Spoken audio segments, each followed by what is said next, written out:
يا مساء الخير وجمعة مباركة عليكم جميعا. سيشن جديدة، حلقة جديدة، بودكاست فري ثيرابي.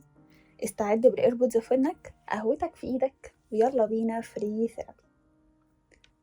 ناس كتير بتبقى رافضة التغيير، شايفة انه انا مش محتاجة اتغير عشان حد او بسبب حد. هو انا كده، اللي عاجبه عاجبه، مش عاجبه خلاص، انا ما بتغيرش. الحقيقة ان الموضوع ده شائك. في تغيير صحي وطبيعي وضروري كمان، لكن في تغيير مصحوب بسيطرة، بحب تملك، بانتقاص من شخصية البني آدم اللي بيغير من نفسه. فكالعادة هنمسك الموضوع واحدة واحدة، وتخيلوا معايا كم موقف دول. بنت عندها أزمة ثقة في نفسها، دايما حاسة إن ناقصها حاجة في شكلها، شخصيتها، شكل حياتها. كانت محتاجة تغيير حقيقي، محتاجة حد قريب ينصحها، يديها الخطوة الأولى ويدعمها. ربنا يوقع في طريقها صاحبة بالصدفة تغير نظرتها لنفسها وللحياة عامة، وإن لو لبستي كذا تبقي أحلى، طب تعالي نعمل الحاجات بالشكل الفلاني، ننزل نخرج. واحدة واحدة حياتها اتغيرت. هل التغيير ده غلط؟ لو انت شخص بتحكم على نفسك طول الوقت، جلد الذات ده فقرة يومية ثابتة بعد الساعة 12. من كتر جلد ذاتك كرهت نفسك، تقوم تيجي قاعدة واحدة مع الأم تبقى سحر، تغير تفكيرك وحياتك، تبقى بني آدم تاني رحيم بنفسك.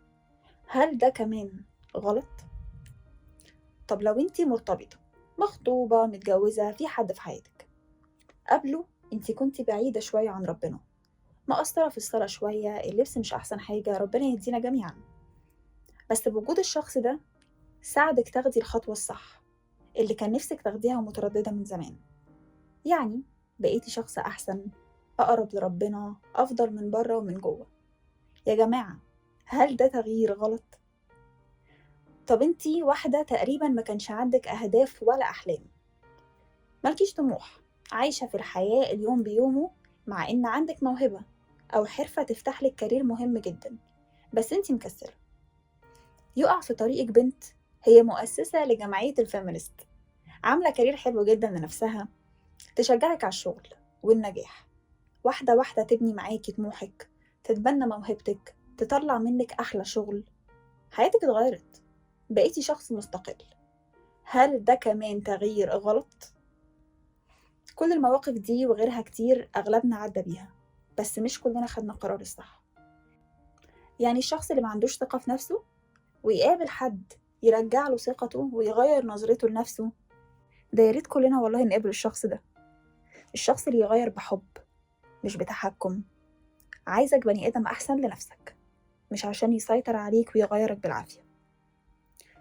والراجل اللي بيشجع مراته على الطريق الصح بيبقى بيتهم مليان خير وأمان، وعلاقتهم تبقى مريحة وهادية. والله ياريت كلنا نقابل الراجل ده. مستمعين الأعزاء، في فرق كبير جدا بين راجل بيحبك، عارف إن جواكي بني آدم نقي وعايزة تتغيري، ناقصك دعم، وهو اللي يديك الدعم ده بناء على رغبتك انت الأول، وبين حد تاني عارف إنك رافضة ده على الأقل دلوقتي، وهو يجبرك ويغيرك بالعافية. في فرق كبير جدا بين الاتنين. وخليني أقول حاجة في الموضوع ده، التغيير لو مش من جواكي، لو انت ما عندكيش رغبة كبيرة أو احتياج للتغيير ده، انت عمرك ما هتتغيري. مهما اتجبرتي هتراضي الراجل ده يوم يومين، وبمجرد ما يغيب عنك شوية هترجعي زي ما كنتي. عشان كده كانوا أهالينا زمان بيقولوا ما تجبروش البنات وهم صغيرين على الحجاب إلا لما تكبر ويبقى القرار نابع منها هي. الموضوع بياخد وقت يا جماعة، محدش بيتغير بين يوم وليلة. البنت اللي ما كانش ليها طموح في الحياة بس عندها موهبة، كنز مش عارفة تستغله، بس تقابل اللي تساعدها وتغير لها حياتها. احنا بجد بقينا بنتلخبط قوي في الحتة دي، بنفتكر ان لما بنت تشتغل تستقل ماديا تعمل كارير لنفسها، بنشوفها بقى متحررة منفلتة وهكذا، مش بنشوف انها ناجحة وعارفة تعمل شغل لنفسها في زمن الشغل فيه صعب جدا حتى على الراجل. ومع ذلك الشغل ما غيرهاش عن الناس، ولا غير مبادئها ولا حدودها مهما تعاملت مع ناس مختلفة عنها. مشكلتنا في الزمن ده ان احنا ما بقيناش بنسمي الحاجة باسمها الحقيقي. بنت بتشتغل اسمها مرأة عاملة معتمدة على نفسها، مش شايفة نفسها. ست بتعرف تعمل فلوس تبقى ست ذكية، مش هتكسرك وتذلك بالفلوس اللي بتعملها. حياتها اتغيرت، بقت إنسانة أحسن، مش اتغيرت عليك. حاجة أنا قلتها في حلقة قبل كده يمكن ما كنتوش واخدين بالكم منها قوي، إن إحنا كلنا بنتغير. ظروفنا، حياتنا، أي أزمة بنعدي بيها مهما كانت صغيرة بتغيرنا تماما. أنت نفسك بتتغير، كل يوم بتكتشف في نفسك حاجة جديدة ما كنتش تعرفها قبل كده. وطالما ده بيحصل يبقى أنت ماشي على التراك الصح، بتتأثر بالمتغيرات اللي حواليك. أنت كده بني آدم طبيعي. ورجاء، رجاء شديد، مش عشان تريح ضميرك وتراضي نفسك تقتنع إن الناس بتتغير عليك. الناس بتتغير وبس، كلنا بنتغير، دي طبيعة الدنيا. وأكيد إحنا ناضجين كفاية نفرق بين اللي اتغير بسبب الحياة والظروف وبين اللي اتغير عليك وبقى شايف نفسه ما بقاش عاجبه القرب منك.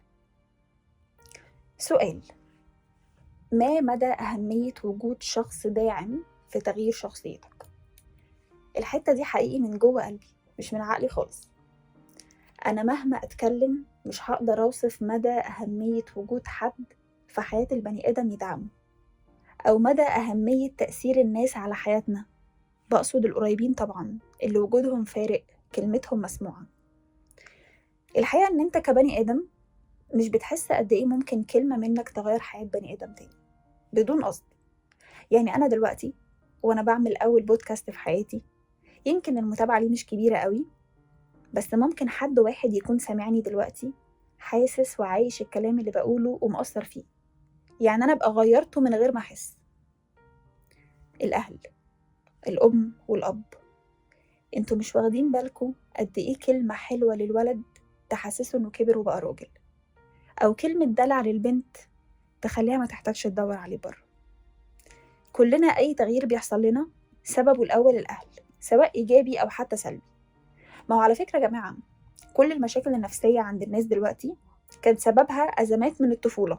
هتلاقي نفسك كل ما تروح لدكتور نفسي يقولك كلمني عن طفولتك، تبدأ تحكي يكتشف إن أنت كان عندك أزمة حقيقية من الطفولة.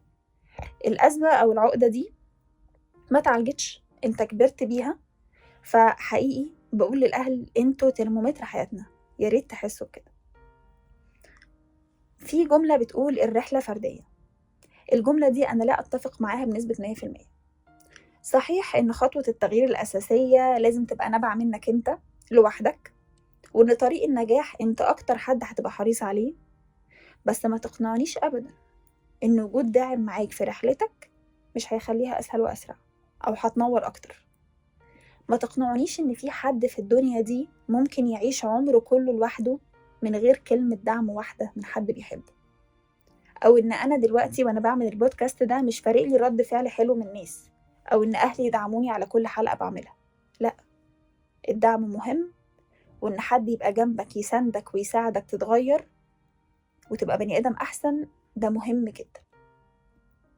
والعكس صحيح، ممكن كلمة وحشة تطلع منك من غير ما تاخد بالك توجع بيها قلب بني آدم تاني، تغير أي حالة فرح هو حاسس بيها لزعل ووجع.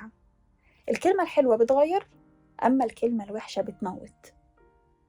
سؤال: التغيير صحي ولا تخلي تدريجي عن شخصيتي؟ أنا بشوف إن أي تصرف أو عادة هتتبناها تخلي حياتك أحسن 100% هيبقى تغيير صحي. إحنا اتفقنا إن الطبيعي إنك تتغير، الطبيعي إنك تواكب العصر.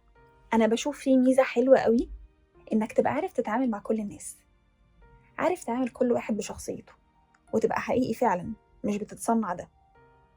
يعني تبقى مرن. الأحسن ليك إنك تبقى مرن، متقبل كل الناس، كل الآراء والعقليات. ما تحكمش أبدا على حد بشكل سطحي لمجرد لبسه أو شكله. يعني هقول لكم اعتراف، بصراحة أنا كنت كده، كنت بحكم على الناس من شكلها من غير ما أعرفها أكتر.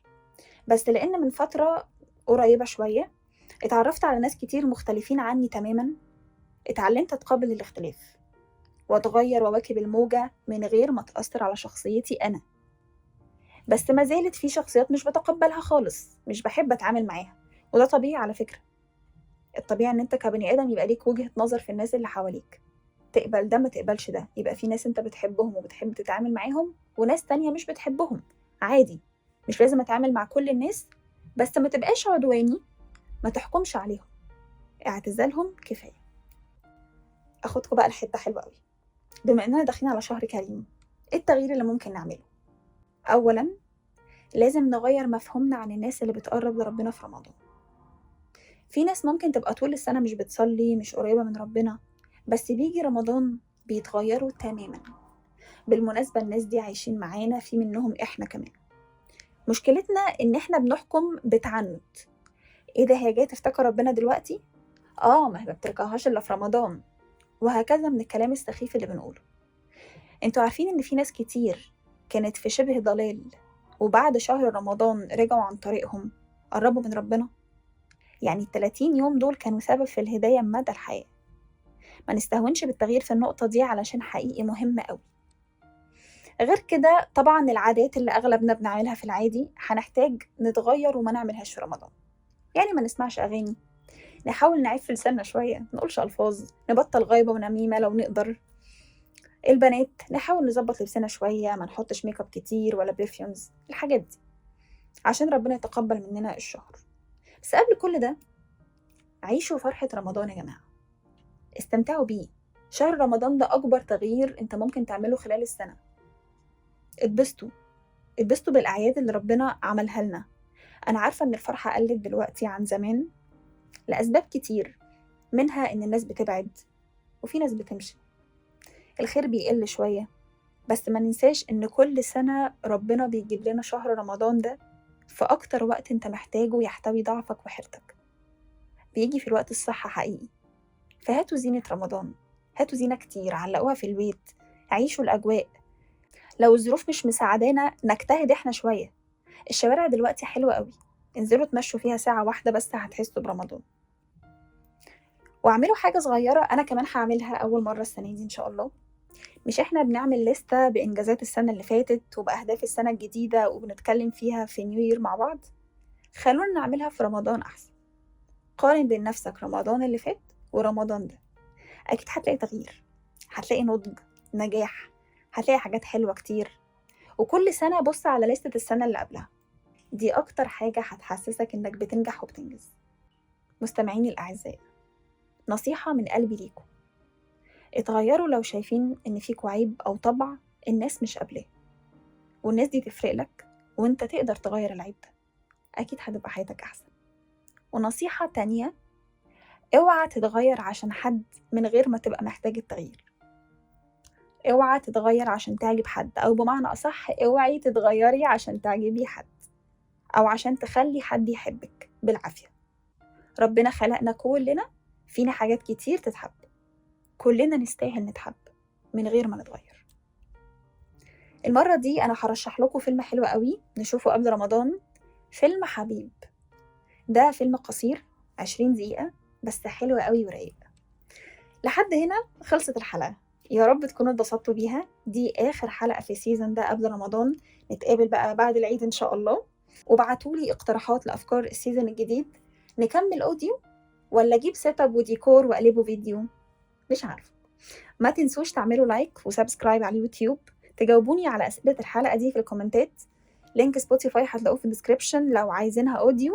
كنت معاكم أنا منى السيد، بودكاست فري ثيرابي. هتوحشوني جدا جدا. تصبحوا على خير ورمضان كريم.